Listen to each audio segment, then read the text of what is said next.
So we are making progress. We can see the end of this project. It's probably only about a week and a half away. We think we can complete it. And we've done quite a bit since we showed you last time. Tune in. We've got a lot of interesting information on our YouTube channel. And don't forget to subscribe to us. And you can see this project next time we film the completion.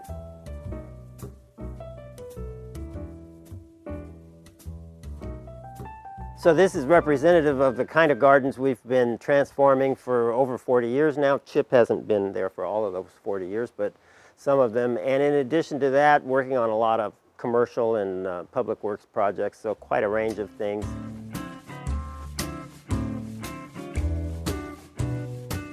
On many of these videos, I've talked to you about how creating space, creating special places is really what landscape architecture, landscape design is all about.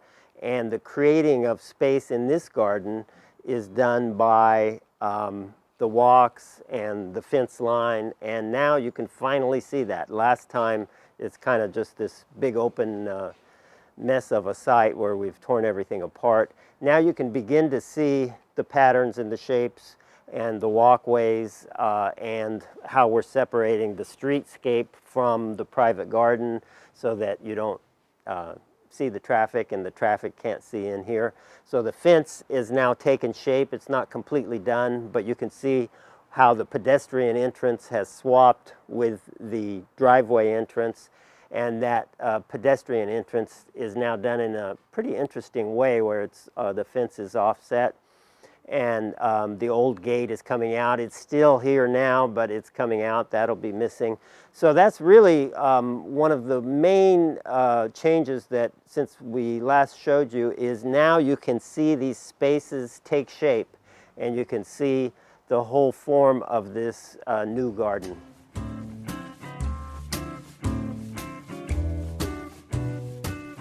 So the fencing is very simple and straightforward, and we borrowed from the existing design.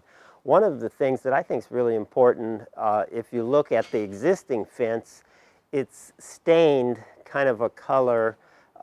We frequently use a stain, sometimes a paint. A paint that we use is called Dragon's Breath by Benjamin Moore. If you look up that color, you'll see it's kind of a beigeish, grayish, greenish, and it really does a great job of allowing fences to become recessive, because most of the time you don't want the fences to be the stars of the garden. You want them to kind of disappear. And even in this, where it's pretty prominent, we're going to stain it to match this existing fence, and it will make it much more recessive than it is now. You can see the way it is now with the new wood.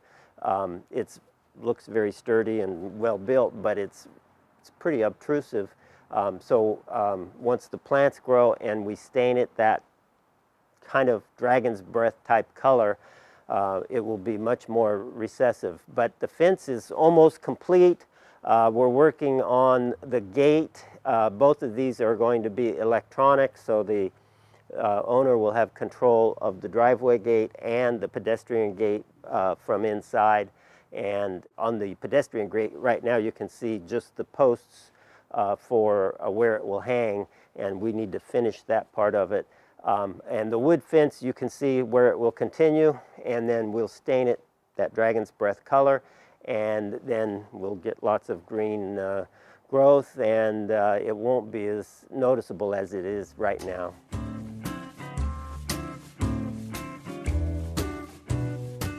One of the main things we've transplanted, early on we transplanted this Japanese maple, which I was concerned a little because when you transfer that big a tree, sometimes because of root loss, it doesn't do well. Obviously we transplanted it when it was dormant, and now you can, we'll try to get some close-ups of budding, the buds showing that it's going to be fine. It's going to sprout all over. I'm going to wait for it to sprout, and then I'm going to prune it a little bit. Some corrective pruning and raise it up in spots so people can walk under it easily.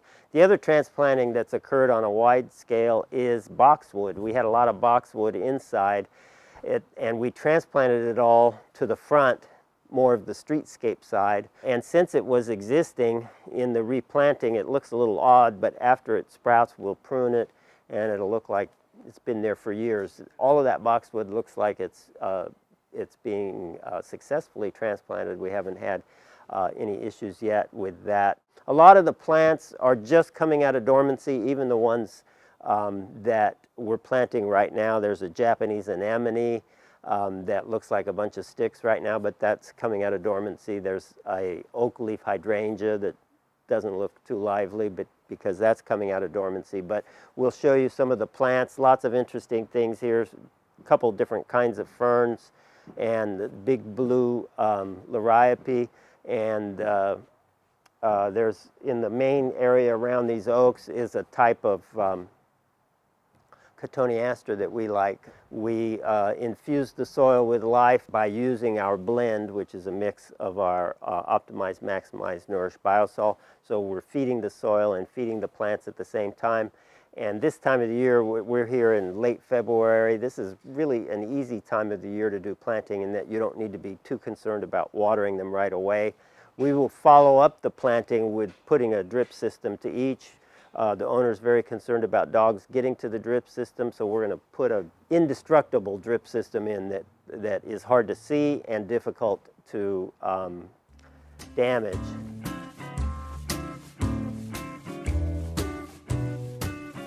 One of the things that inevitably happens as this structure begins to take shape is then the owner is able to see it beyond looking at a plan, which is difficult to get a sense of how everything's going to function and look.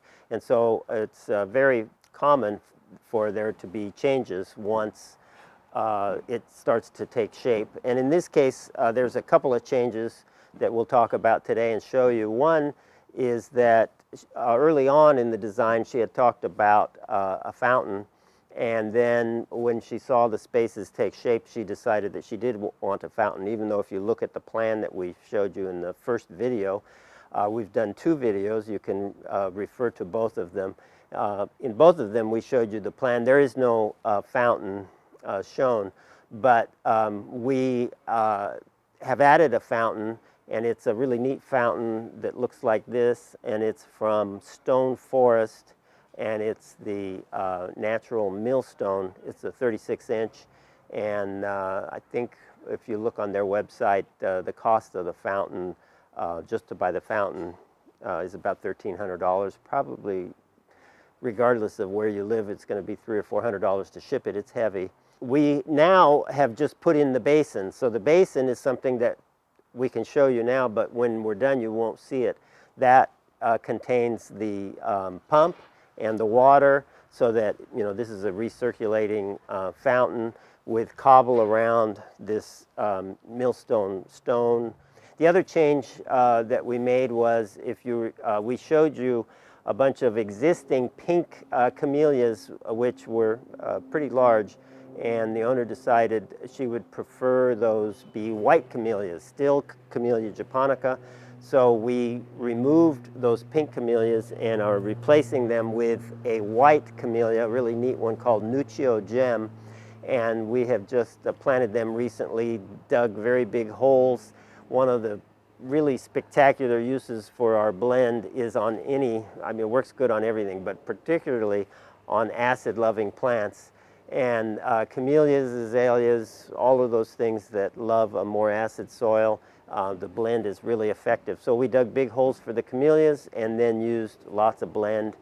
Nuccio Gem White is now in instead of the pink. So these are things that occur once we can see what it's going to look like, and then we think it would be better with these slight modifications. Vice President Chip and I are always interested in garden improvements. If you want to talk about yours, let us know in the comments.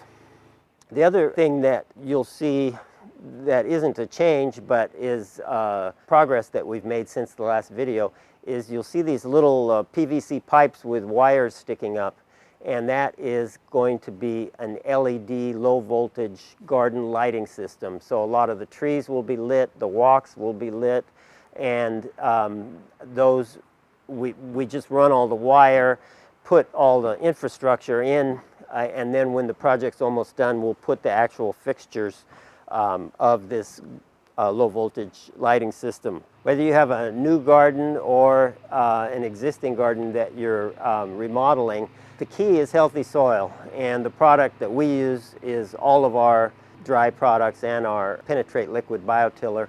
That combination of products I find is the most convenient and the most economical. And go to our website to learn more about those products at johnandbobs.com. If you find this video interesting, check out the other ones we did which show the progression. We started on the first day before we had done anything, then we showed you the demolition, and now we're showing you about, I'd say, 2/3, maybe a little past 2/3 done. And it's an interesting progression.